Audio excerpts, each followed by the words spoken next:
Monsoon के जाने से किसानों की बड़ी चिंता। जगह जगह इंद्रदेव को मनाने के चल रहे प्रयास। वहीं ग्रामीण क्षेत्रों में राम सप्ताह के माध्यम से जल के देवता इंद्रदेव को प्रसन्न करने के लिए किसान कर रहे प्रार्थना। सूखती हुई फसलों को देखते हुए अन्नदाता के चेहरे पर चिंता की लकीरें मंडरा रही है, जिसके कारण इंद्रदेव को खुश करने के लिए प्रयास जारी।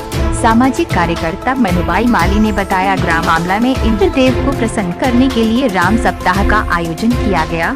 साथ ही इस कार्यक्रम के माध्यम से महिलाएं ग्रुप में भजन कीर्तन के साथ ढोलक झांझ मंजीरे की थाप पर पूरी रात नृत्य करती है और अच्छी बारिश होने की कामना करती है। कार्यक्रम के दौरान राजकुमार बाई पवार, मनु माली, रीना अजमेरा, आशा माली, मथुरा बाई, नारोलिया, कृष्णा बाई, प्रेम बाई, सुमन बाई, ललिता बाई, भरोस पटियार, कैलाश कापड़ी, दिनेश अजमेरा, पवन माली, राजेश चौहान, राजेश विश्वकर्मा, ताराचंद माली सहित सैकड़ों महिला पुरुष ने रात्रि जगाकर अच्छी फसल व सुख समृद्धि की मन्नत मांगी। देवास से अनिल उपाध्याय की रिपोर्ट।